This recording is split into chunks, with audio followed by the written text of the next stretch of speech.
Cara nyari duit di internet 101 part 6. Jadi ini masih bicara tentang voice over ya, voice over artist. Ini salah satu kerjaan yang buat saya sih gampang banget karena emang saya talentnya di situ. Jadi buat saya nggak perlu extra effort gitu untuk ngerjainnya. Saya bisa cuma baca terus jadi gitu. Ada orang-orang yang nyobain voice over dan buat mereka ngerekam teks satu halaman itu bisa lama banget misalnya ya mungkin emang mereka di situ talentnya kurang. Jadi kalau talentnya kurang berarti effortnya harus lebih. Buat yang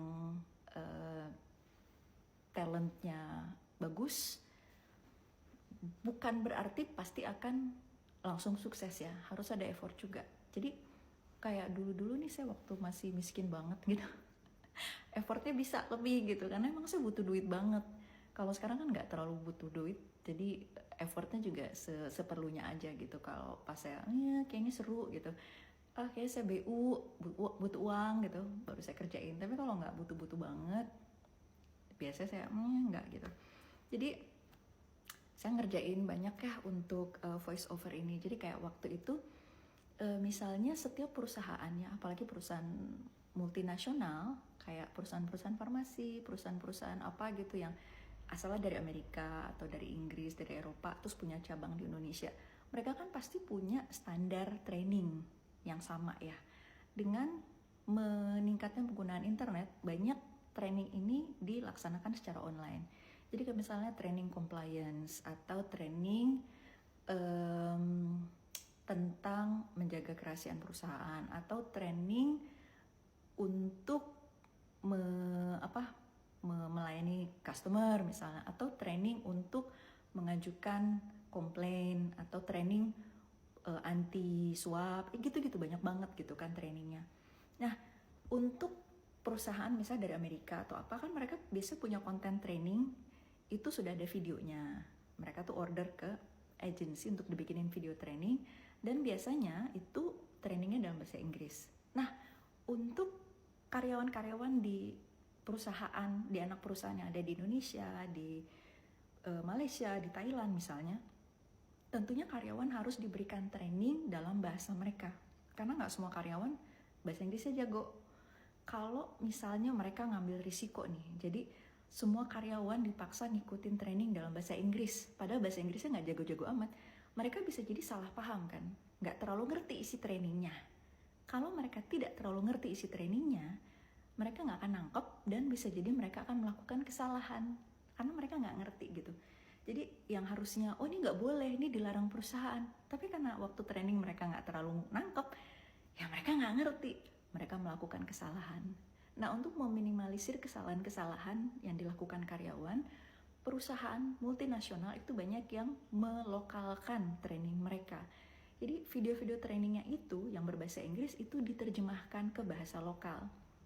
Makanya saya dulu banyak isi suara untuk training perusahaannya gitu. Jadi training compliance. Jadi contoh kasus pertama, karyawan bernama Bob adalah seorang manajer di perusahaan A. Pada suatu hari dia bertemu dengan teman lamanya waktu dia pernah bekerja di perusahaan B. Lalu temannya ini membahas tentang akuisisi yang dilakukan oleh perusahaannya, bla bla bla gitu kan. Jadi contoh kasus, terus training compliance itu sendiri itu banyak banget gitu. Kamu hitung aja perusahaan MNC ya, multinational company di seluruh dunia itu udah berapa? Banyak banget, dan mereka itu materi trainingnya juga banyak banget gitu. Jadi kamu bisa ngisi suara buat yang begini-begini. Terus pernah juga isi suara untuk kayak call center. Jadi kan kayak misalnya perusahaan-perusahaan kayak Agoda atau Booking.com atau apa perusahaan multinasional gitu kan, mereka pasti ada customer service. Jadi kalau misalnya ada user ya, pelanggan gitu kan, misalnya booking hotel lewat Booking.com misalnya, terus ternyata ada masalah, dia pengen ngubungin customer service, tapi sebelum dia ngubungin customer service kan biasanya ada nada otomatis kan, selamat datang di layanan 24 jam customer service Booking.com.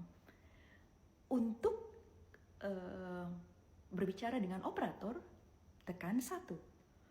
Untuk mendapatkan informasi tentang hotel, tekan 2. Gitu-gitu kan. Nah itu juga ada yang rekam gitu, voice over artist yang dikasih kerjaannya. Begitu, jadi banyak banget ya, banyak. Itu baru itu. Belum lagi ada pelokalan misalnya game. Belum pelokalan siaran TV gitu. Dulu nggak sebanyak sekarang tuh edan-edanan gitu kan. Bahkan kayak Netflix itu kan banyak seriesnya ya. Jadi seriesnya itu ada yang didubbing. Nah, kalau bicara soal dubbing ya, voice over artist pasti tau lah ya.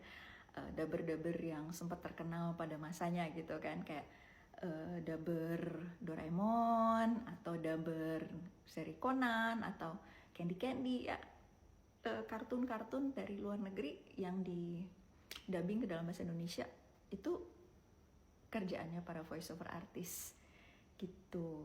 Dan sekarang juga kayak Netflix atau Disney atau apa gitu kan ada juga seriesnya yang didubbing ke bahasa lokal, bukan hanya di subtitle tapi didubbing juga. Ini kerjaan lagi buat voice over artist. Nah, apalagi ya? Satu kerjaan yang saya pernah lakukan sebagai voice over artist adalah mengisi suara untuk platform belajar bahasa. Pernah dengar Rosetta Stone? Nah, jadi kalau sekarang rame Duolingo ya gitu kan, Duolingo, aplikasi-aplikasi belajar bahasa gitu yang gratis di handphone. Sebelum ada Duolingo ya, 15 tahun yang lalu itu hanya ada Rosetta Stone. Mungkin ada yang lain tapi saya nggak begitu tahu lah. Rosetta Stone lah yang paling terkenal. Kalau lo mau belajar bahasa Spanyol, bahasa Belanda, Jerman, Mandarin, Indonesia, itu ada paketnya. Jadi nanti kita ke website, kita beli paket belajarnya gitu kan. Ada misalnya kalau nggak salah ada 8 jam gitu video dan audio yang kita dari beginner, intermediate sampai akhirnya advance gitu kan. Dan itu bayar, kalau nggak salah tuh kayak $300 cuma untuk 3 tahun, jadi mahal gitu ya. Tapi orang-orang yang wajib untuk belajar bahasa asing ya mau nggak mau beli, karena nggak ada, dulu belum ada Duolingo yang gratis gitu kan. Dan Rosetta Stone ini mereka pakai teknik yang sama yang dipakai Duolingo sekarang, jadi bisa dibilang Rosetta Stone itu pelopornya. Jadi mereka pakai gambar, teks, audio, sama ucapan gitu kan. Nah dulu saya pasang di profil saya di prose.com dan translatorscafe.com. Itu adalah 2 platform job portal ya, tempat nyari kerja untuk penerjemah. Sebenarnya bukan voice over, penerjemah.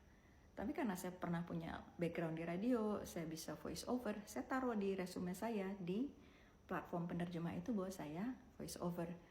Kebetulan si Rosetta Stone itu lagi nyari selain penerjemah untuk materi pembelajaran bahasa mereka dari bahasa Inggris ke Indonesia, mereka juga nyari voice over artist. Saya apply untuk jadi penerjemahnya, tapi nggak dapet karena mungkin saingan saya banyak yang lebih senior kan, mereka yang dapet jobnya. Tapi waktu Rosetta Stone lihat, wah si aplikan ini, si pelamar ini ternyata punya latar belakang radio dan voice over. Saya dikontak sama mereka. Sorry, untuk posisi penerjemah udah tutup, kita udah ketemu orangnya, tapi kita lagi nyari voice over. Kamu minat nggak gitu?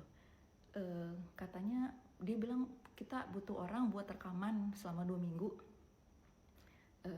Semua teks yang udah diterjemahin tadi, terus nanti kita terbangin kamu gitu. Saya pikir ya lumayan, namanya juga jadi duit kan gitu. Saya bilang oke aja gitu, saya nggak apa-apa, saya kirim sampel yang radio tadi sama sampel apa, mereka suka gitu, saya di hire untuk kerjaannya. Dihitung kerjaannya 40 jam ya untuk semua yang dilakukan itu. Saya dapat bayaran $2.000. Tapi bukan hanya $2.000, ternyata rekamannya itu dilakukan di Istanbul, Turkey. Ya, saya belum pernah naik pesawat sama sekali waktu itu. Tahu-tahu diterbangin oleh Rosetta Stone ke Istanbul selama 3 minggu. Tiket pulang pergi dibayarin, dan selama 3 minggu itu nginep di hotel bintang 5 sambil rekaman. Jadi tiap hari pergi rekaman, pulang, santai-santai di kamar hotel bintang 5 gitu aja terus selama 3 minggu. Seru ya?